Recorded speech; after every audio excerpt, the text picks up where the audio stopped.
easy explain the philosophy of Margaret Cavendish, contemporary criticisms. So while the philosophy of Cavendish is very unique and very much so stands on its own, much of it also comes from criticisms that she's kind of posting up against some of her contemporaries. There's a lot of areas that she does this in, but there's three I was going to focus on here. It's largely the concept of motion, mind-body union, and perception from the mechanistic standpoint. So the first point of motion is largely against the Cartesian understanding of motion. We see this first in Cavendish's chapter 17, is where she's critiquing against Descartes' principle of philosophy, part 2, section 23, where he says all the variety of matter or the diversity of its forms depends on motion. It's the first nugget we get here. The second one is again in Cavendish's chapter 31, where she critiques another part of Descartes' principles of philosophy. It's the same part, but it's section 26, where Descartes says no more action is required for motion than for rest. So taken from these sources and from others, we can look at Cartesian motion in a couple ways. So Descartes says that motion is transferred from bodies to bodies via collisions, right? These laws of motions are based on the transference of energy through collisions. He also says that in parting bodies lose as much motion as other bodies gain, right? It has to be consistent, it has to be conserved, and that motion requires the same amount of action as does rest. But Cavendishian motion is very different. We've seen this already, that self-motion is a really big concept for her, and when we break it down in this sense, we can actually start to see it as being a possible influence on the conatist doctrine by Spinoza. And very quickly, for those that are unfamiliar, this doctrine, which within Spinoza's philosophy, is largely about how everything tends towards self-preservation. That's a guiding ethic of life, is this tendency towards self-preservation. But for Cavendish, a few things about self-motion. So it's essentially matter. It's inseparable from matter. Again, this goes back to Cavendish saying that matter is mind, and that there's at least this one faculty of mind that's present as a principle of life in all matter, and that is self-motion. Cavendish also says that it cannot be imparted without also imparting matter, right? Motion would have to come along with matter. It's also perpetual, and she has two types of this. If we think we see things in action, she calls that dispersing self-motion. And if we think that we see things at rest, she calls this retentive self-motion. So even when things are at rest, they're still moving. They're moving in a way to keep themselves at rest for Cavendish. That's a big part of her theory of self-motion. So the second major critique she has is against the largely Cartesian view that the pineal gland is what connects and unifies the mind and the body. And we see this taken from chapter 36 in Cavendish, where she critiques against a selection from Descartes from his Passions of the Soul.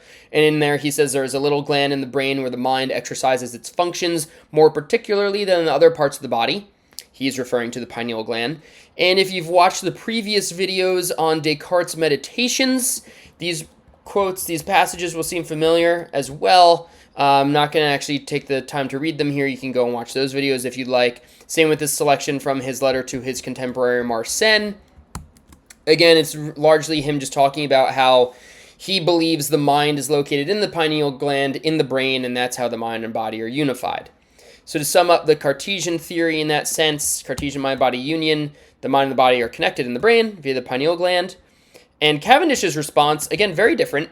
She maintains this philosophy that, again, we describe as being a type of panpsychic vitalism, that everything is alive to some degree, and in this case, to the degree that has at least one psychic or mental property. For Cavendish, that's self-motion. But again, these things are united. Matter and mind are one and the same. Matter is imbued with mind to at least to the extent that it can move itself. And finally, the third main criticism, Descartes would be in here as well. Descartes and his philosophy are largely mechanistic, but we can also throw in Thomas Hobbes, Robert Boyle, and others here as well, largely as being mechanistic philosophers and also explaining perception in that sense. But Cavendish takes a different spin. She actually defines perception for her would be a vitalist approach, and I think a really good example to do this with is color. And how mechanists would describe color, right? It's out there in the world. The light goes into your eye and it's received and your brain reacts in a certain way. And it's the mechanist explanation, right? It's this parts-based system and it's all based in physical laws, causal laws. But again, Cavendish being a vitalist, that everything is alive, everything is self-moving, how matter and mind are united in their very core, at their very essence of being, it's going to be different. So we can see this in her example of defining and explaining how colors work. And we first see this in her chapter 20, where she says, of colors, and Cavendish says, and to express myself as clearly as I can, color is as much a body as place and magnitude, which are but one thing with body. Wherefore, when the body or any corporeal part varies, whether solid or rare, place, magnitude, color, and the like, must of necessity change or vary also. Which change is no annihilation or perishing, for as no particular of matter can be lost in nature, nor no particular motion, so neither can color. So again, she's throwing color in there, that color is essentially of matter and mind and motion. It is a very feature of matter that cannot be stripped, it cannot be taken away. Again, that doesn't totally yet answer how we perceive it, but maybe these next two will help to enlighten us. We can then move on to chapter 21 for Cavendish, and she says, there's no color without body, nor a body without color, for we cannot think of a body without we think of color too. So again, that they are totally tied. Body is its color. Color has a body. There's no separating of the two of them. And here, finally, in chapter 35, we kind of get the sense of how she would explain that we are perceiving these colors of bodies. For Cavendish says that there is nothing without us, really, which we call image or color. For the image or color is but an apparition unto us of the motion and agitation which the object works in the brain or spirits. So to sum this up, everything in its self-motion has a color. And when we perceive those colors, it is our own self-motion that is being influenced by the self-motion of other colors.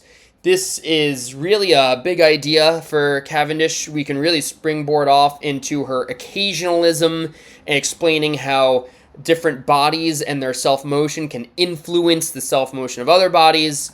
That is a topic for another time. So for now, I hope this helps.